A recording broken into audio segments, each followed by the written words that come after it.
Lasseter's Lost Reef Chapter 1 Whispers of the Past. Emily Carson arrived in Alice Springs amidst a cloud of red dust, the kind that clung to everything, the skin, clothes, even the air itself. The sun hung low on the horizon, casting long shadows over the town's sun-baked streets. As she stepped off the bus, adjusting the straps of her heavy backpack, the worn leather journal tucked inside felt like a lead weight pressing into her shoulders. It had belonged to her grandfather, a man obsessed with the legend of Lasseter's Lost Reef, a mythical vein of gold supposedly buried deep in the Australian Outback. For most, it was just another ghost story, one that had lured treasure hunters into the desert for generations, many never to return. But for Emily, a trained geologist with an insatiable thirst for discovery, it wasn't just about gold, it was about the truth. Alice Springs was a town of contradictions, dusty and rough, yet buzzing with the energy of adventurers, prospectors, and drifters who had either found fortune or were still chasing it. She checked into a small motel, its air conditioner groaning against the desert heat, and spread out her grandfather's notes on the bed. Maps, coordinates, old letters, fragments of a puzzle she had spent months trying to assemble. One name kept coming up in her research: Jack Turner. The next morning, Emily found him at a local diner, where the scent of strong coffee and fried eggs clung to the air. Jack was older than she'd expected, late 40s, maybe 50s, his face lined by years spent under the outback sun. His shirt was dusty, his boots worn, and his eyes sharp. "You must be Emily," he said, his voice a deep gravel laced with amusement. "And you're Jack Turner." "That's what they tell me," he replied, sipping his coffee. "Heard you're chasing Lasseter's ghost." "I'm after facts, not ghosts." Emily met his gaze. "Facts are rare out here. The desert doesn't care about facts. It only cares about who survives it." She pulled out her grandfather's journal and laid it on the table. Jack hesitated before flipping through the pages. His fingers traced the sketches and scribbled notes, his brow furrowing. "You see something?" she asked. "I see the same wild goose chase that's claimed plenty before you. But..." He tapped a section of the map. "This here? This is different. Most folks fixate on old coordinates. Your grandfather was looking at geological formations patterns. If he was right..." He trailed off, scratching his chin. "If he was right, what?" Emily leaned in. "Then you might be onto something. But it won't be easy. The Outback doesn't like to give up its secrets." Emily felt a surge of excitement. "Will you take me?" Jack sighed, leaning back in his chair. "I swore I was done with lost cause treasure hunts. But something tells me you're too stubborn to turn back." "You'd be right." She smiled. Jack muttered, finishing his coffee. "All right, we'll need supplies and a damn good plan." Zess. As they left Alice Springs, the endless expanse of red dust and sun-scorched rock stretched before them. Emily's heart pounded. This wasn't just an expedition. This was her grandfather's final journey, and she was going to finish it. Chapter 2, Into the Wilderness. The outback loomed before them like an unbroken sea of red dust and raw heat. But before they could even leave Alice Springs, Emily and Jack faced an unexpected challenge: skepticism, and not the casual kind. At a local supply store, Emily placed a bundle of topo maps and survival gear on the counter, feeling the weight of the journey ahead. The shopkeeper, a wiry man in his 60s with leathery skin and piercing blue eyes, studied her with a mix of curiosity and disapproval. "You heading out far?" he asked, scanning the items. Emily hesitated.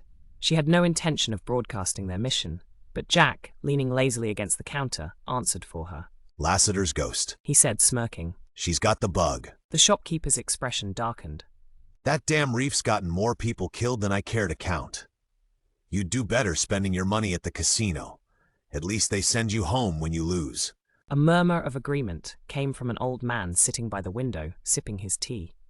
"Lost a mate chasing that fool's gold," he grumbled. "Desert's a graveyard for dreamers." "I'm not after gold. I'm a geologist. I'm following scientific evidence." Emily squared her shoulders. The shopkeeper snorted. "Scientific evidence, huh? You mean some scribbles from another dead man? You think you're the first to have a map?" He slammed a tin of coffee onto the counter. "I've seen blokes with military-grade gear, funding, helicopters. None of 'em found a damn thing." The tension in the air thickened. A younger man in the corner, a wiry, sunburnt prospector, shook his head. "And if you do find it, what then? Think the government's gonna let you waltz out with a fortune in gold? Think the Aboriginals want you digging up their land? He leaned forward. Think the Outback wants you to find it? Emily felt a ripple of unease. The hostility wasn't about her personally, it was about what she represented. Jack, ever the pragmatist, cut in smoothly. Easy there, mate. We ain't digging up squat. Just a little sightseeing trip. The shopkeeper gave Jack a look, then turned to Emily. You got family in Alice? Emily shook her head. Then no one's coming if you don't make it back. He said bluntly. The silence that followed was heavy. Emily paid for the supplies, ignoring the feeling that every set of eyes in the store followed her as she left. Outside, she turned to Jack. Why'd you tell them what we're doing? Jack shrugged, tossing a bag into the truck. You'd be surprised how much information people give up when they think you're an idiot. If any of these blokes knew something useful, they would have spilled it just to laugh at us later. Emily frowned. And did they? Jack gave her a lopsided grin. Nothing we don't already know. No one trusts the story, but they still fear it. That tells me one thing. Lasseter found something. Maybe not gold, but something real enough to keep this town spooked for a century. Emily mulled over his words as they drove out of town. The science of discovery. By late afternoon, the town had disappeared behind them, swallowed by the vastness of the outback. The land stretched endlessly, rolling dunes, sun-cracked earth, and scrubby vegetation clinging to life in the heat. Jack drove in silence, occasionally glancing at Emily, who sat cross-legged in the passenger seat, studying her grandfather's maps and scribbling notes. You really think rocks are going to lead us to gold? He asked, amused. Not gold location. Emily didn't look up. Jack raised an eyebrow. Look, the Outback is ancient. Millions of years older than people give it credit for. Over time, erosion, seismic activity, and water shape the landscape in predictable ways. If Lasseter's Reef is real, it's not floating around randomly. It would be locked into a specific kind of rock formation, following fault lines or certain mineral deposits. Jack smirked. So what you're saying, the desert left us a treasure map? In a way, yes. Emily said, unfazed. Quartz reefs form in predictable patterns. If you understand those patterns, you can follow them like signposts.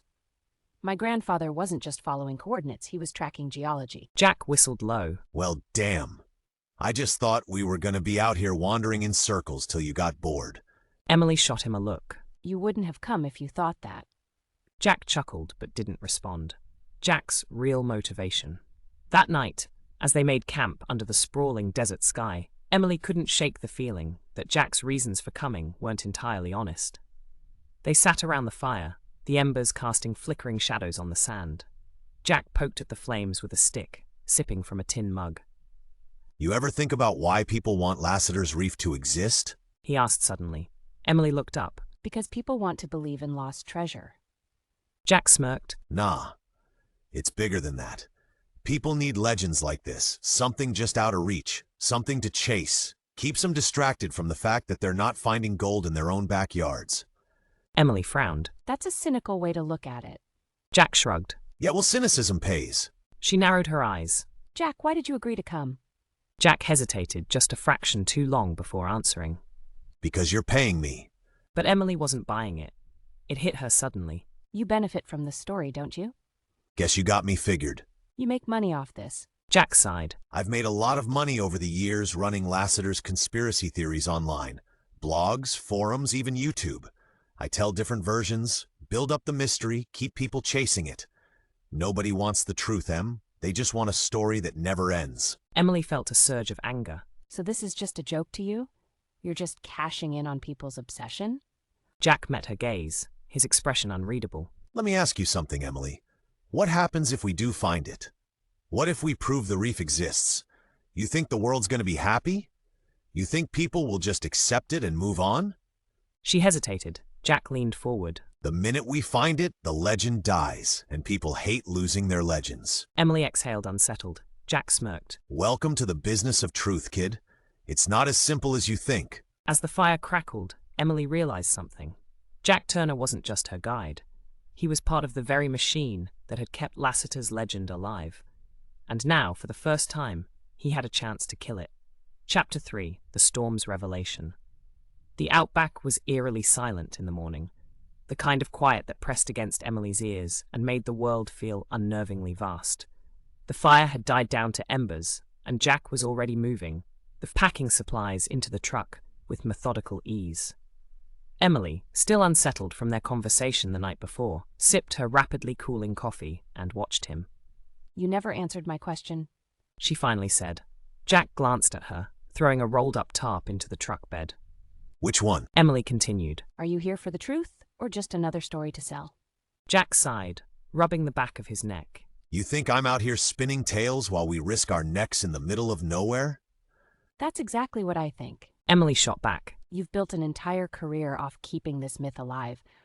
Why would you want to solve it? Jack didn't answer right away. He took his time, pulling out a cigarette, lighting it with a battered Zippo. He took a slow drag before finally exhaling. Truth and stories ain't so different, He said. You think finding the reef is going to end the legend? It won't. Even if we find a mountain of gold, people will still argue about whether it's really Lasseter's, whether it was planted, whether we even found it at all. The truth's just another version of the myth. Only difference is, it doesn't pay as well. Emily felt frustration bubbling inside her. Then why did you agree to come? Jack studied her, his smirk fading. Because you believe in it. He said. Of the road. Emily wasn't sure if that made her feel better or worse. But before she could press further, the wind picked up. The sandstorm. The first warning was a distant howl, like the low moan of an animal on the wind.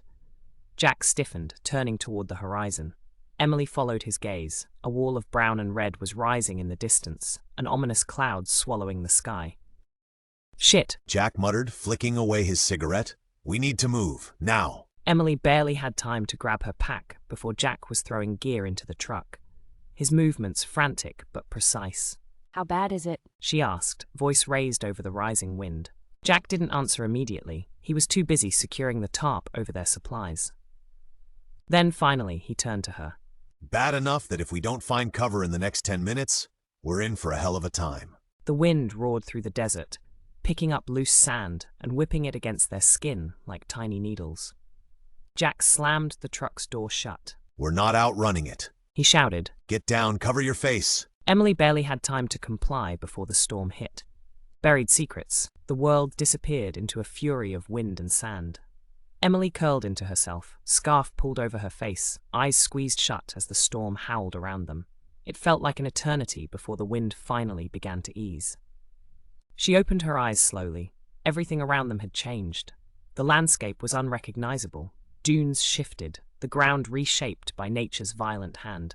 Jack groaned beside her, brushing sand from his face. Well, that was fun. Emily coughed, spitting out grit. Speak for yourself. Jack pushed himself up, surveying the damage. Truck's fine, He said. but the sand buried half our gear. Gonna be a pain digging it out. Emily was about to reply when something caught her eye. A shape, half buried in the sand. She frowned, brushing at the surface. The wind had exposed something, a satchel. Jack. She said, her voice tight. He turned, saw what she was looking at, and his expression darkened. Emily knelt, fingers trembling as she pulled it free. The leather was cracked, brittle with age, but it was still intact. She carefully unfastened the straps and peeled it open. Inside was a colonial-era pistol, its barrel rusted but still intact, and beside it, a note, the paper yellowed with time, but miraculously preserved. Emily pulled it out, her heart hammering. The handwriting was old-fashioned, elegant, and the message was chilling. Don't believe it's not gold. It is far more valuable. Emily's breath hitched. Jack knelt beside her, his face unreadable as he scanned the note. Well, He murmured, looks like someone else found the reef before us. and whatever they found, it wasn't what they expected. Chapter 4, The Forbidden Truth. The weight of the note pressed heavily in Emily's hands. The storm had uncovered more than just sand. It had unearthed a secret buried beneath the legend of Lasseter's Reef. Jack took the pistol, inspecting it with a practiced eye. Late 19th, early 20th century. He murmured. Looks like something a British expedition would have carried. Emily barely heard him. Her gaze was locked on the aged paper, on the message scrawled in fading ink. Don't believe it's not gold. It is far more valuable. Her mind spun. Who had written this? And why had it been buried in the middle of the desert, hidden away for generations? She turned the note over, searching for more clues. There at the bottom was a signature. The name was faint, barely legible beneath the wear of time. But when Emily traced the letters, her blood ran cold. Harold Lasseter, her grandfather's obsession. The man who had vanished into the outback chasing this very myth. Jack saw it too. He let out a low whistle. Well, shit. Emily's hands clenched the paper. Lasseter wrote this. Jack nodded. Looks that way. But why? She whispered. Jack exhaled, running a hand through his dust-covered hair. That's the real question, ain't it? Emily turned to the satchel, her breath quickening. If Lasseter had written this note, then the bag had belonged to his expedition. And if he had left a warning behind. She dug deeper into the satchel, hands searching through the layers of dried fabric. And then, beneath a bundle of deteriorated cloth, her fingers brushed against something cold and smooth. She pulled it out and felt her entire world shift. It was a stone tablet, unlike anything she had ever seen before. The carvings on its surface were intricate, deliberate.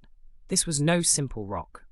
This was a record. Jack peered over her shoulder, eyes widening. The hell is that? History. A lost civilization. They sat in the sand, studying the tablet as the wind whispered around them. Emily traced the carvings, her mind struggling to process what she was seeing. The figures depicted weren't just abstract symbols, they were people. Aboriginal people. More than that, the carvings showed buildings, permanent structures, unlike the widely accepted narrative of pre-colonial Australia. Jack frowned. This doesn't look like nomadic living. That's because it's not. Emily shook her head, her pulse hammering. Her training as a geologist, her understanding of historical strata, everything told her one undeniable truth. This should not exist. For centuries, the official line had been that Australia's first peoples were nomadic, never forming settled cities or lasting infrastructure. It was part of the justification behind terra nullius, the British legal fiction that Australia was Nobody's land. before colonisation. But this was proof of a stable, advanced society. So, what you're saying they built cities? Emily nodded slowly. Not just cities, a civilization. One that predates anything we've ever acknowledged. Jack exhaled, shaking his head. But Emily wasn't finished. She turned the tablet over and felt her stomach drop. The next set of carvings told a different story. Destruction, massacre. Her hands trembled as she traced the figures. They showed men, British men, with rifles, and the people in the next scene. They weren't standing. They were lying dead. Every single one. Jack's voice was quiet, grim. They wiped them out. Emily closed her eyes, feeling a sickening wave of realization. This wasn't just proof of civilization. It was evidence of its erasure. The real Lasseter's secret. Jack broke the silence first. So that's what Lasseter found. Emily nodded, her throat tight. And that's why he left the note. Jack leaned back on his elbows, staring up at the sky. Damn. All these years, people have been chasing gold, and the real treasure was history. Emily wasn't listening. Her mind was racing with another thought, one that sent a deep, painful crack through her faith in her grandfather. If Lasseter knew this, why didn't he tell the world? The man had spent his life chasing the reef, documenting his findings, leaving behind clues for others to follow. And yet, when he discovered something truly groundbreaking, something that should have rewritten history, he had buried it. Jack must have seen the look on her face. What's on your mind? Emily tightened her grip on the tablet. My grandfather knew. She whispered. He must have known. Jack frowned. You sure about that? Emily's hands shook as she flipped through her grandfather's journal, scanning the pages for something, anything, that might suggest he had been aware of the truth. And then she found it, a single passage scrawled in the margins of an old map. Some things are better left forgotten. The words hit her like a gut punch. Jack read over her shoulder, his face unreadable. Well, damn. Emily's voice was hoarse. He covered it up. Jack exhaled. Maybe he thought no one would believe him. Emily clenched her jaw. Or maybe he thought it was too dangerous to reveal. Jack studied her. So what do we do now? Emily didn't answer right away. The weight of the truth pressed heavy on her. This wasn't about gold anymore. This was about justice. The real question wasn't whether they had found Lasseter's Reef. The question was who had killed to keep this story buried, and who still might. Because if they had uncovered this secret, someone else might want it buried again. And this time, they might not leave a note. Chapter 5, A Rift in the Desert. Emily sat by the fire, her hands clenched into fists as the desert stretched around them, vast and silent. The weight of the stone tablet, the note, the pistol, all of it pressed down on her like a boulder. Her grandfather knew. He had chosen to keep the truth hidden. Why? Was he afraid? Did he think no one would believe him? Or, worse, had he made peace with the lie of terra nullius? Jack sat opposite her, staring into the fire. His usual smirk was gone, replaced by something unreadable. So, He said after a long silence. what's the plan? Emily didn't hesitate. I'm making this public. Jack barely reacted. He reached for his canteen, took a slow sip, and wiped his mouth. That's a big decision, Em. She narrowed her eyes. No, it's not. The big decision was when he chose to bury this instead of telling the world. I won't do the same. Jack exhaled heavily. You're playing with fire. Emily's frustration boiled over. You don't get it, do you? This isn't just some lost artifact. This isn't just about a treasure hunt. This is proof that the entire history of Australia was built on a lie. Jack finally met her gaze. His eyes were cool, measured. Yeah, He said slowly. and what do you think happens when you tell people? Emily frowned. What do you mean? Jack leaned forward. You think the government's going to celebrate this discovery? You think the mining companies, the landowners, the people who have profited from this history are just going to roll over and say, whoops, our bad? This is bigger than you, bigger than me. Emily shook her head. So what? We just stay quiet? Keep letting the lie stand? Jack let out a humorless chuckle. You really think you can fight that kind of power? What happens if this story disappears, and so do you? A cold shiver ran down Emily's spine.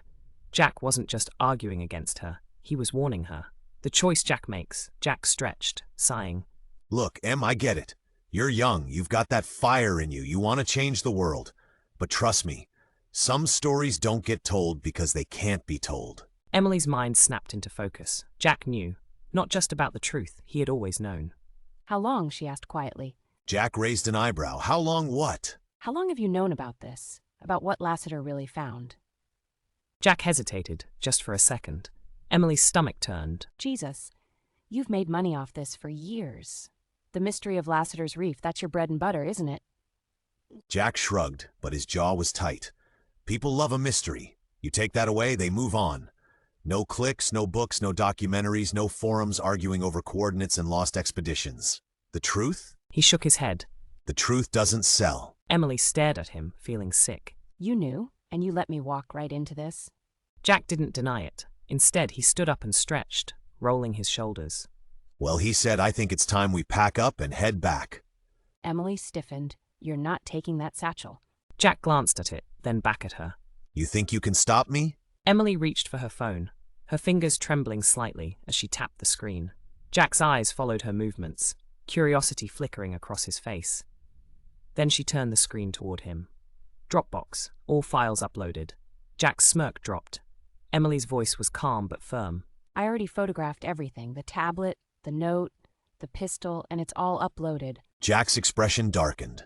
You think that'll protect you? Emily's jaw clenched. I think it means you're too late. Jack exhaled sharply, running a hand through his hair. You're smarter than I gave you credit for. Emily didn't flinch, and you're more of a coward than I gave you credit for. Jack chuckled, but there was no humor in it.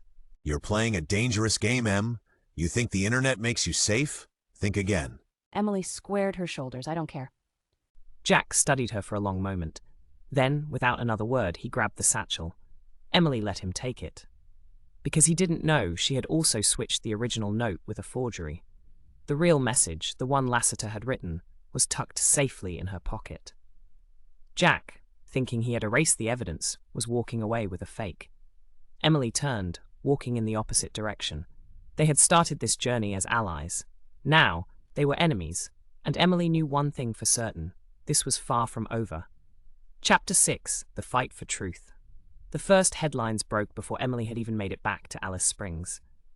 Explorer uncovers ancient Aboriginal civilization. Jack Turner claims historic find. Her stomach twisted. Jack had moved fast. She stared at her phone, scrolling through news articles, each one attributing the discovery to Jack Turner, historian and researcher. He had even held a press conference in Alice Springs, standing in front of cameras, holding up the tablet as if it were his personal trophy. Her hands shook with rage as she watched the footage. Jack, smooth as ever, smirked at the reporters. We were following a lead on Lasseter's Reef, but instead I uncovered something far more important. This artifact suggests a level of Aboriginal settlement and civilization previously unknown. I believe this discovery will rewrite history. Emily nearly threw her phone at the wall. He had stolen her discovery. Worse, he had framed it as his, controlling the narrative before she even had a chance to tell the truth. And deep down, she knew why. Jack didn't care about Aboriginal history. He cared about his image, about staying relevant, about ensuring that when the world looked back on this moment, his name was the one they remembered. Emily clenched her jaw. Not a chance, you bastard, she muttered. She was going to set the record straight. The smear campaign, the second wave of news coverage hit the next morning, and this time it was about her. Radical activist or fabricator? Who is Emily Carson?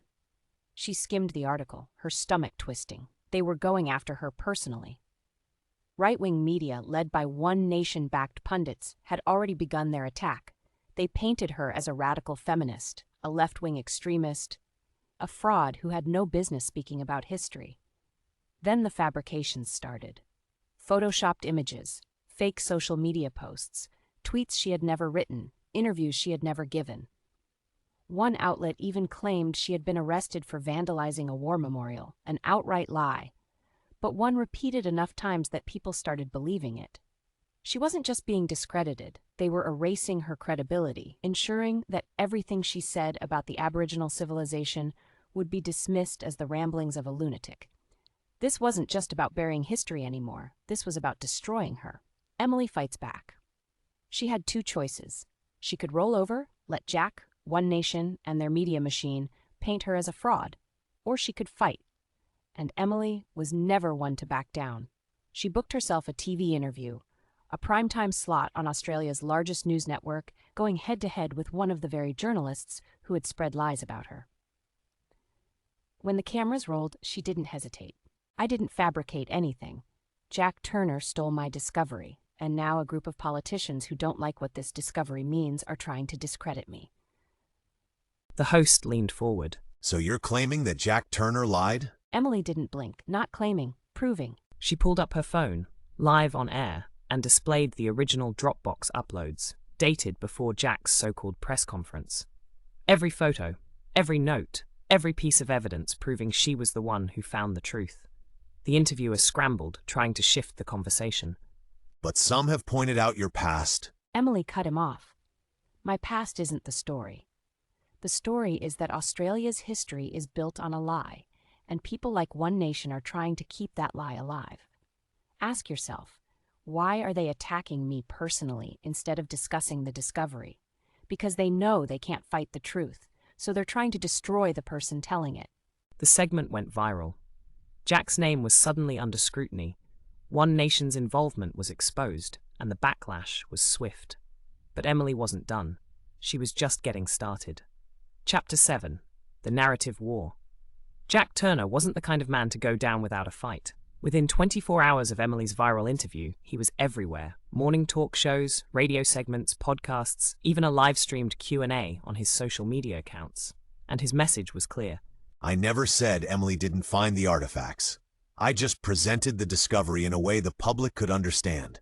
She's a geologist, not a historian. She doesn't grasp the full implications of what we found. Emily gritted her teeth as she watched him smoothly twist the facts. And let's be real, he continued, smiling for the cameras. Emily's been acting a little unstable, hasn't she? Accusing me of stealing, claiming there's some grand conspiracy? It's unfortunate, really. She's brilliant, but she's letting emotions cloud her judgment. That one stung. He wasn't refuting her evidence. He was undermining her credibility, framing her as an emotional, irrational woman who didn't understand the big picture. And it worked. His supporters flooded social media, parroting his words. Jack is the professional. Emily's just chasing clout. Emily's out of her depth. She should stick to rocks. Sounds like a bitter woman who lost her spotlight. Emily slammed her laptop shut, fuming. Jack wasn't fighting the truth. He was controlling the narrative, an unexpected ally.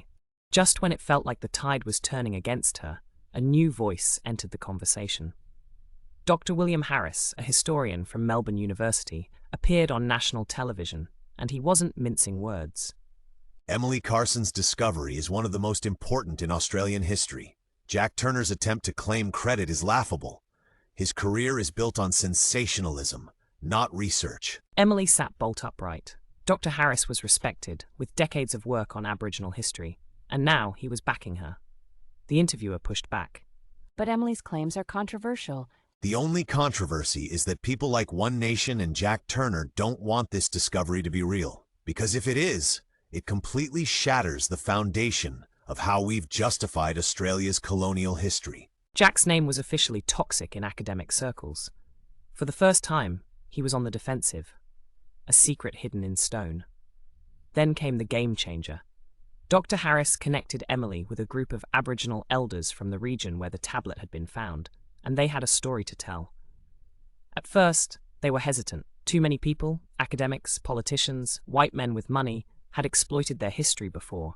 But Emily wasn't just another researcher. She was fighting. So they told her the truth. There is a cave. One elder, Uncle Harry, told her. Not far from where you found that stone. It has been hidden from outsiders for generations. But it holds the proof you seek. Emily's breath caught. Can you take me there? She asked. Uncle Harry studied her, his dark eyes unreadable. You are ready to listen? Emily nodded. Then come. The cave that changes everything. The journey was long and brutal. Hours of hiking through searing heat, across landscapes that had swallowed explorers for centuries. And then, deep in a rock formation untouched by modern hands, they arrived. The cave entrance was narrow, hidden behind layers of rock and overgrowth. Inside it was cool and dark, the air thick with history. And then, Emily saw them. The paintings, scenes of daily life, people fishing, hunting, cooking. But then, structures, houses, permanent buildings, a civilization. She traced a trembling finger over the images. It's real, she whispered. And then the final carving, a massacre. Figures with rifles, standing over bodies, and beside them a symbol Emily recognized instantly. The crest of the British military. The truth that cannot be ignored. Emily turned to Uncle Harry, her voice shaking. They knew, the British knew. They knew, and they made sure no one else ever would. This wasn't just evidence of an ancient civilization. This was proof of its erasure. A deliberate act of genocide, buried beneath 200 years of lies. Emily's hands curled into fists. This was the final nail in the coffin of Terra Nullius. And now there was no stopping her. Jack Turner had tried to steal the truth. One Nation had tried to bury it. But Emily Carson was about to burn them all down with it. Chapter 8. The Reckoning. Emily Carson stood at the podium, heart pounding. Cameras flashed, microphones lined up in front of her, and journalists filled the conference room. But she wasn't alone. To her right, Uncle Harry and several other Aboriginal elders stood in solemn silence. To her left, Dr. William Harris, the historian from Melbourne University. This was their moment. Emily took a deep breath. For over 200 years, Australia's been built on a lie. She began. She clicked a remote. Behind her, a massive screen lit up with images from the cave. Cave paintings of cities and settlements, records of an advanced, stable civilization. The final, damning image, British soldiers standing over the bodies of massacred Aboriginal people. Gasps rippled through the room. Emily didn't stop. This is the truth they didn't want you to see. Jack Turner and the One Nation Party have spent the last week trying to bury this discovery because it doesn't fit their narrative. But history is not theirs to control. Dr. Harris stepped forward. This discovery is the most significant in modern Australian history. The destruction of this civilization was not a natural disaster. It was an act of genocide, covered up for generations. A reporter raised her hand. Miss Carson, Jack Turner claims you're fabricating these findings. How do you respond? Emily smiled grimly. Funny you should mention that. She pulled out her phone and held it up.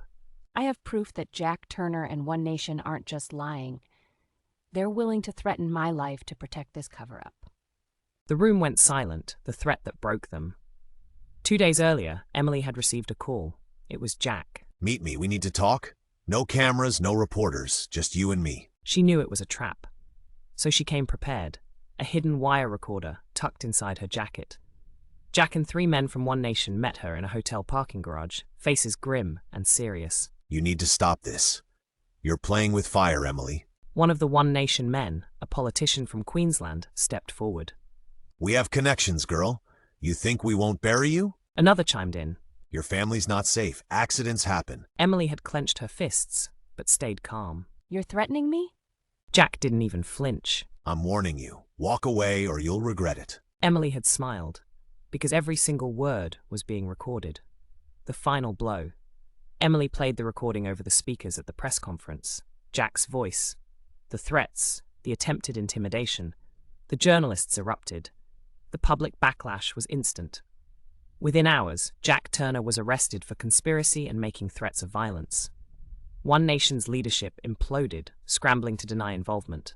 The Australian Electoral Commission launched an investigation, and within a week, One Nation was struck off as a registered political party due to corruption and criminal conduct. Emily watched it all unfold with quiet satisfaction. The truth had won, not just about the lost Aboriginal civilization, but about the people who tried to erase it. The aftermath. Jack Turner went to prison. His career, his reputation, gone. One Nation collapsed, their influence wiped from Australian politics. And Emily? She became a household name. She didn't want fame, but she wanted the truth to be remembered. Her work, alongside Aboriginal historians and elders, became the foundation for rewriting Australia's history books.